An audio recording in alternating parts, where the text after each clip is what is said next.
No DQ Galaxy, we are live with a recap of WWE King and Queen of the Ring 2024.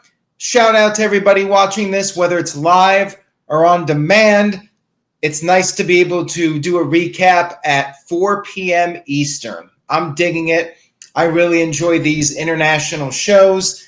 Let's get to it. I'm ready to talk about this show.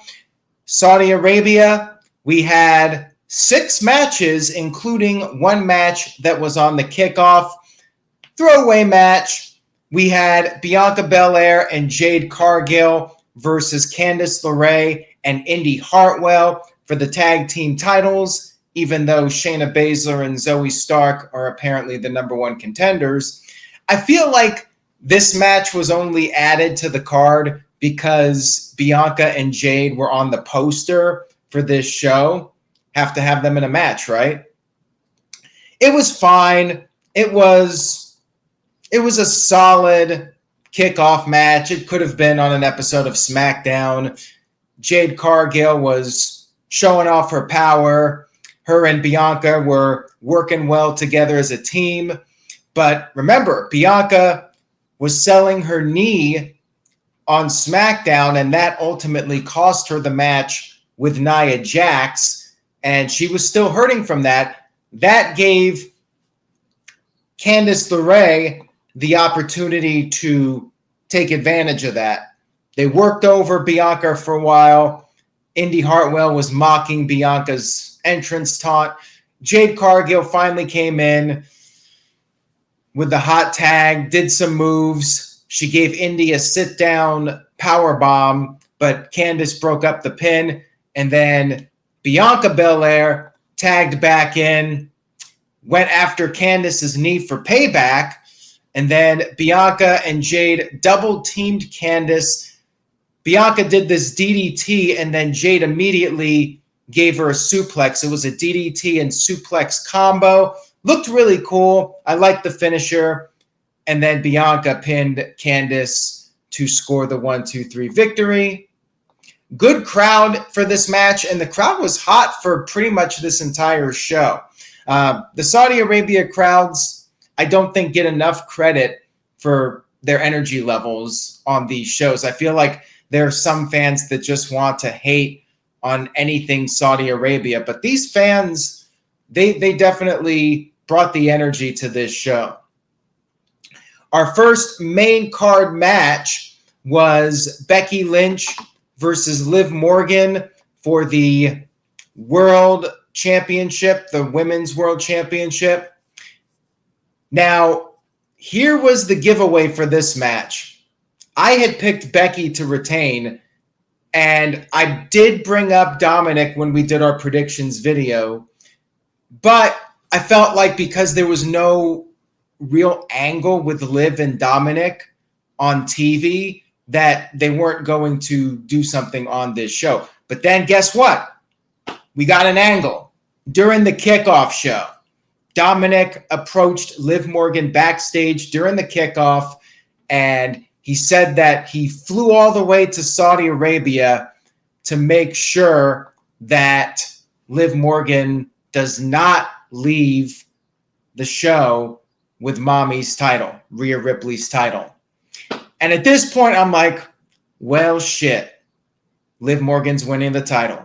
If they had done this angle on SmackDown, I would have changed my pick. 100%. I would have gone with Liv Morgan. They did the angle on the pre-show to screw me over. So thank you, WWE, for that. But let's get to the match. It was a good match. And I liked their attire. It was a tribute to Britney Spears. Now, I did catch the reference with Liv's attire. I did not know until somebody told me that Becky's attire was also a tribute to Britney Spears. So that was kind of cool that they both had outfits that Britney Spears wore at one point. Nice creative way to come out there when they have to wear the full body attire. I thought that was well done. And the match itself was good. Back and forth competitive match with these two. And then we had the angle. Dominic Mysterio showed up. Now, it's key to note that Becky was on the verge of winning. She was perhaps going to win the match when Dominic showed up. That's the key here. Dominic showed up, and Becky was distracted by Dominic's presence. Becky continued to try and finish off Liv. Becky gave Liv a superplex, but then Dominic slid a chair into the center of the ring. Dominic distracted the referee, and then it was Liv who gave Becky a DDT on the chair and then finished off Becky with the Oblivion to win the World Championship. The Liv Morgan Revenge Tour has been completed. The announcers were acting like Dominic was an idiot, that he screwed up. But, of course, the big question is, did he screw up? Or was this all part of the plan? The plot thickens. I really liked the angle. I thought it was very well done. Keep everyone guessing as to where this is going. Liv gets the title, which I'm a fan of. Have her as champion when Rhea returns. I'm just mad that they did the angle to set it up on the pre-show and not even 1 day sooner, so I could have changed my pick in the No DQ Predictions League. So, again, thank you, WWE, you bastards. Shout out to James, who sent in a $5 super chat. I appreciate it, James. Thank you for the super chat. Says, hear me out. Liv Morgan versus Rhea Ripley in a ladder match for custody of Dominic Mysterio. It's funny, and I don't think they'll do that, but I would not hate the idea. Like, if they actually went through with it, I think I would be okay with it. I think they're going to keep it serious, but hey, I would be amused. Maybe they could at least have Rhea throw out the line. You know what? Maybe we should have a ladder match. Winner gets custody of Dominic. Like, just have it as a comedic line. But I don't think they'll actually do a full-blown match like that. Even as a joke. You know, they may reference it, but I think that's as far as they'll go. We'll see where this goes next. Strong start to the show. I liked the match. I liked the angle. And then we had Sami Zayn versus Chad Gable versus Bronson Reed for the Intercontinental Championship.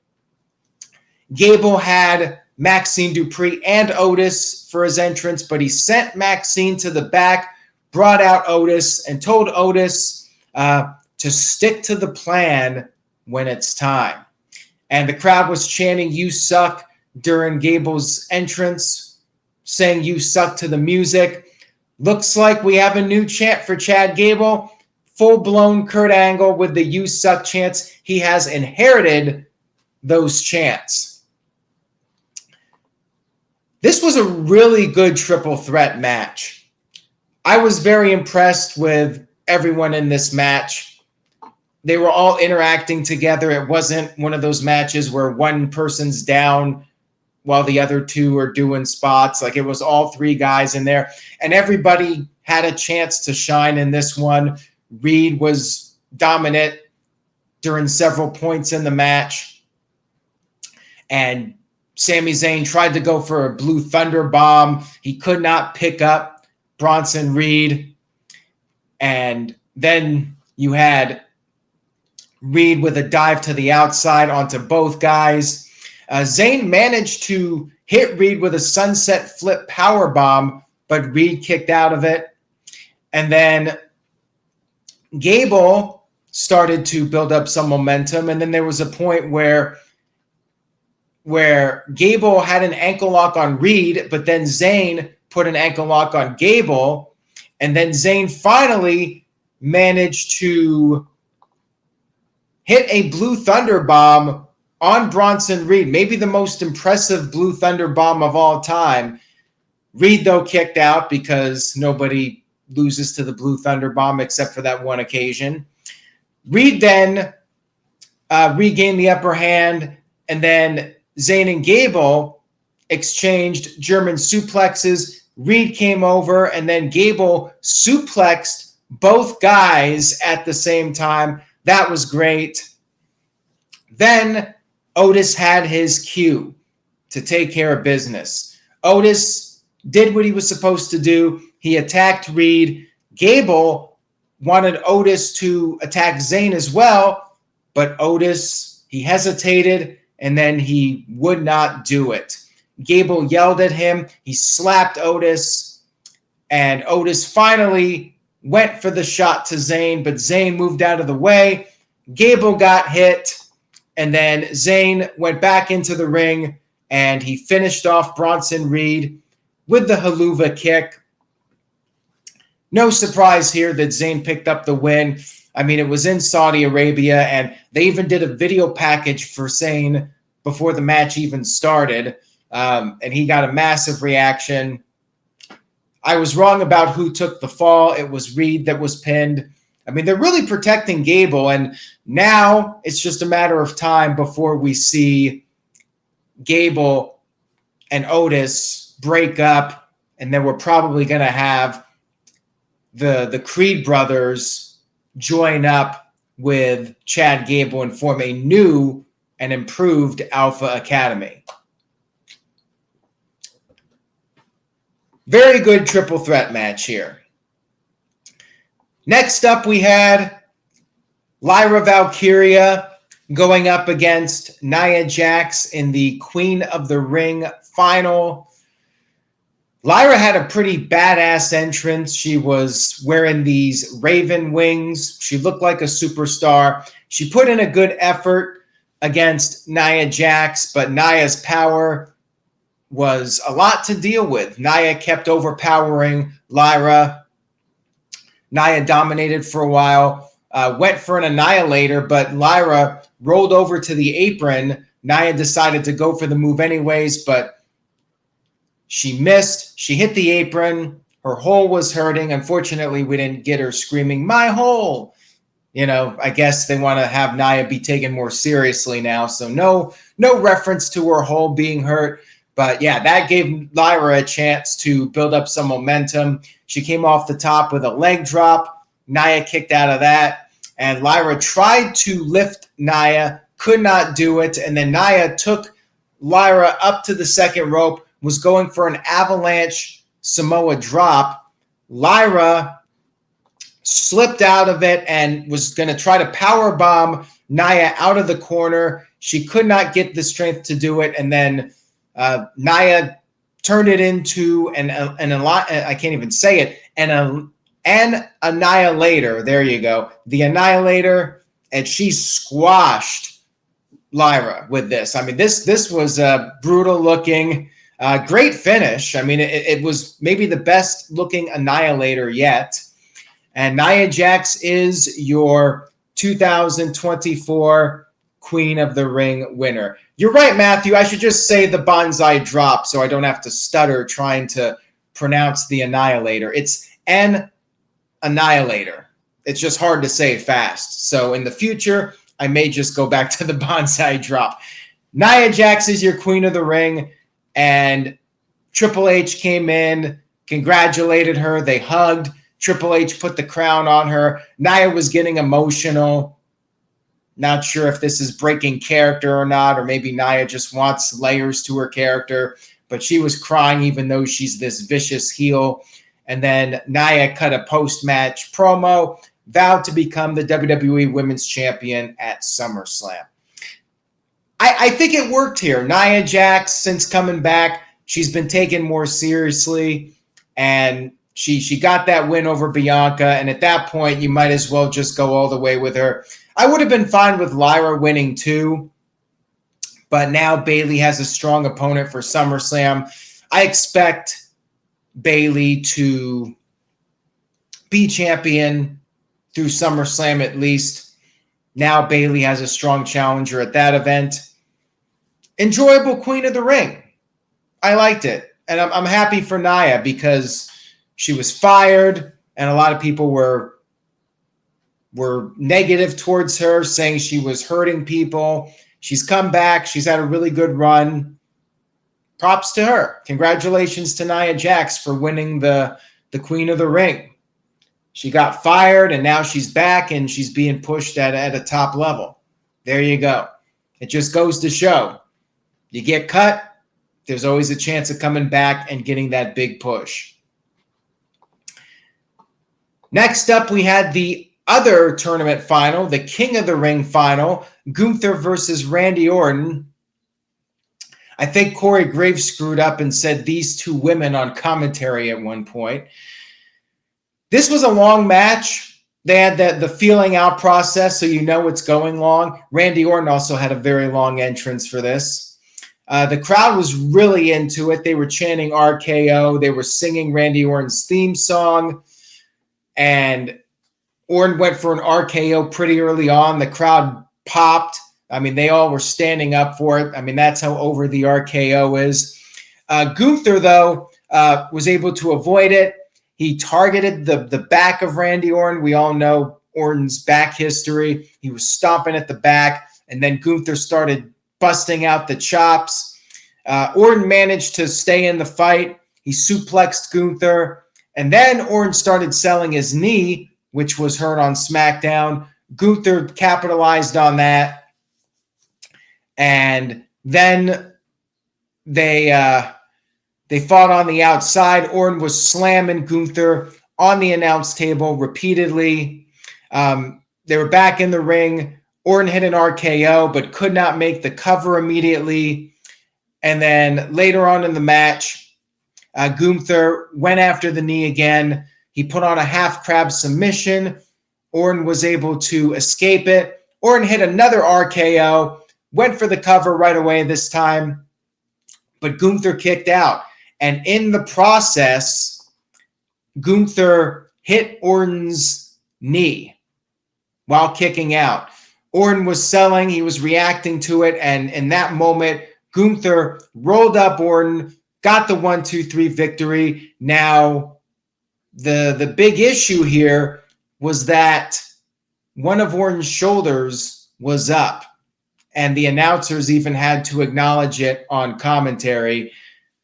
And the problem here was that the referee clearly saw it, and you know, that was the finish, so they just went with it. But yeah, Orton's shoulder was up, and they could do a number of things here. Maybe Orton gets another match with Gunther. Maybe Orton just gets the SummerSlam match with Cody Rhodes. He didn't win the King of the Ring tournament, but he's still going to get the world title match against Cody. We'll see what they do with this. Other than that, excellent match between these guys. Really fun to watch. Great stuff here with both guys.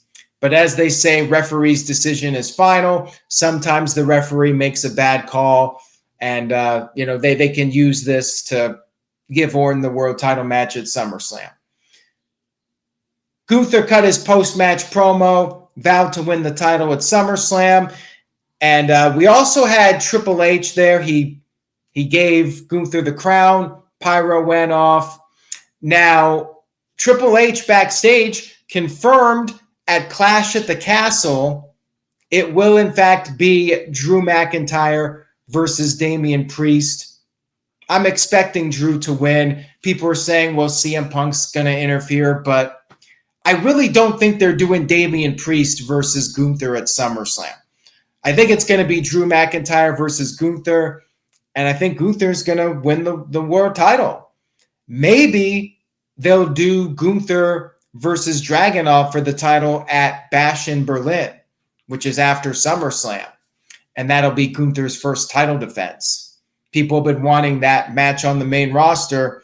That's what I think is going to happen. Now, yeah, it means that the title is going to hot potato a little bit, but to me, that's the best scenario. I don't know if Punk is even going to be ready for SummerSlam. I know people are saying McIntyre versus Punk at SummerSlam, but I think that might be a little early for Punk to come back. It's looking to me like Drew wins in Scotland. He's going to be a massive babyface in Scotland. So do you really want Punk coming in. I mean, maybe Punk goes heel. I don't know. I don't think that's going to happen, but are they really going to have Punk interfere and cost Drew, and Drew's going to lose again at Clash at the Castle by interference and to Punk once again? I think McIntyre is winning the title, and then we're getting McIntyre versus Gunther at SummerSlam in a singles match. Shout out to the This Guy Experience, who sent in a $2 super chat, says, too early for new girl. Nia deserves it. I hope she wins. And you're right. Lyra Valkyria, I mean, she had a great run in the tournament. She came in, won a couple of big matches, held her own in the final match. This was her first main roster premium live event. She came up short against the veteran. She'll be fine. You know, she's going to do great things in WWE. She looked like a star. That whole entrance and presentation was very well done. She'll have her day. I think she's going to have a lot more big moments to come. And now we move on to our main event match of the evening. Cody Rhodes versus Logan Paul for the WWE Undisputed Championship. You had a special guest ring announcer, that guy in Saudi Arabia. I don't know his name offhand, but he did the ring announcements. And we had another feeling out process, another lengthy match here coming up. We got some Dusty chants from the fans, which Cody seemed very touched by that. And then things started to turn up with the intensity. They were shoving each other, trading blows, and then they fought on the outside of the ring. Logan got the upper hand for a while, and then they were back on the outside of the ring. Logan took a sip of his Prime bottle. Cody took advantage. He hit Logan with the bottle, and then one of the guys that's with Logan Paul, he jumped the barricade. The referee got distracted, and then Logan was handed brass knuckles by one of his guys, and he hit Cody in the ribs with the brass knuckles, going against his promise. I can't believe it. That son of a bitch Logan Paul broke his promise. What a liar. And the crowd was chanting liar at him. Michael Cole was great here. Michael Cole was just furious that Logan Paul went against his word. Cole was yelling at him, calling him a loser. Logan Paul started yelling at Michael Cole. And then Cody Rhodes took advantage of this, got Logan back in the ring, applied a figure four, but Logan got to the rope. Cody hit a Cody cutter. Logan kicked out of that. And then Cody went for a vertebraker. And I cannot remember the last time on a WWE show that somebody did a vertebraker. Logan was able to counter out of it. And he actually hit a crossroads on Cody, but Cody kicked out of it. They ended up on the outside again. They were on the announce table. Cody ended up giving Logan a Cody cutter on the announce table. He got back in the ring. Logan was about to be counted out, but Cody stopped the referee, went back to the outside, and then Logan hit Cody with that one lucky punch. He laid out Cody on the announce table, went up to the top, and delivered a big frog splash. They did a great camera shot with this, the 360 camera rotating around as Logan stood up on the top, took a sip of his Prime drink, a little cheap plug there, and then delivered the big frog splash. Love the camera shot. He got Cody back in the ring, came off the top with another frog splash, but Cody kicked out of that. And then we had the ref bump. Referee got knocked down by mistake. Cody did hit the vertebraker, but there was nobody to make the count. Logan gave Cody a low blow, went to use the brass knuckles again, but that ring announcer stopped Logan Paul from using the brass knucks. And then Cody finished off Logan Paul, hit the crossroads twice, and got the 1-2-3 victory. We all expected it. It was predictable, but it was a fun match. Logan once again looked good in this. I enjoyed the banter with Michael Cole.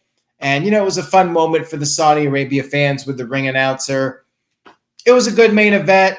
Not an all-time classic, but I enjoyed it. It was entertaining. Shout out to Andrew, who sent in a $5 super chat. I appreciate that. Says, Logan Paul is phenomenal in the ring and on the mic. This was a better match than the AJ Styles match. That's interesting. I also like the Cole angle, the frog splash. He enjoyed it. Well, thank you for that, Andrew. I don't think people are going to say this was as good as the AJ match, but it was very entertaining for what it was as far as being a Cody filler match. I thought it was pretty well done. All in all, I do think this was a really good premium live event. I don't think that there was any match that was like an all-time great. And obviously the Randy Orton and Gunther finish might bring it down for some people, but it was still a great match. And the triple threat was really good. Main event was really good.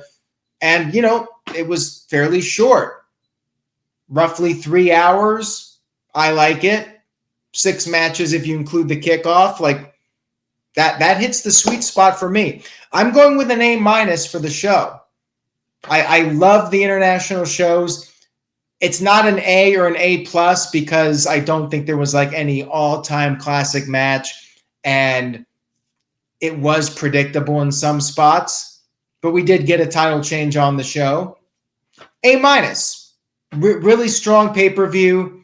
I enjoyed it. The Saudi Arabia crowd was great, and it was a fun 3-hour wrestling show. Not necessarily must-see, but I really liked it. No Uncle Howdy reveal, no big twist at the end or anything. I was wondering if like either Uncle Howdy was going to show up or maybe Brock Lesnar was going to return. I was hoping we were going to get something at the end to set up the next show. We didn't get that, but that's fine. You know, this was for a B pay-per-view, this was upper tier. I really liked it. That's all I got for tonight. Thank you all so much for tuning in. I just said tonight as the sun's out and it's not even 5 o'clock yet. So there you go. I'm in the mindset of these shows being at night. We got Double or Nothing coming up, which is back to a late night show. And, you know, I'll be doing that after midnight. So it'll technically be Monday morning, another 4-hour pay-per-view. I still think AEW should shorten their shows. And I will say this until the end of time, until the end of my time at least, or until the end of AEW's time, whichever comes first. But yeah, I think 3-hour shows hit the sweet spot. You know what? AEW needs to do more international shows. I'm looking forward to All In because it'll be earlier in the day. And I'm hoping that AEW will maybe, as far as drawing bigger crowds, it might be in their best interest to go outside of the U.S. more often, especially if they're hell-bent on these 12-match cards.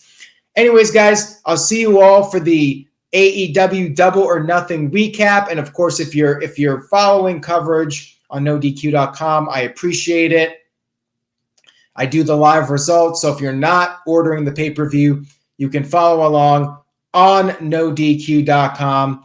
Take it easy, everyone. Buy a shirt if you like the video or subscribe. YouTube.com/AaronRift, NoDQ. NoDQ.com/merch. Say yes to NoDQ.com, and I will see you all next time.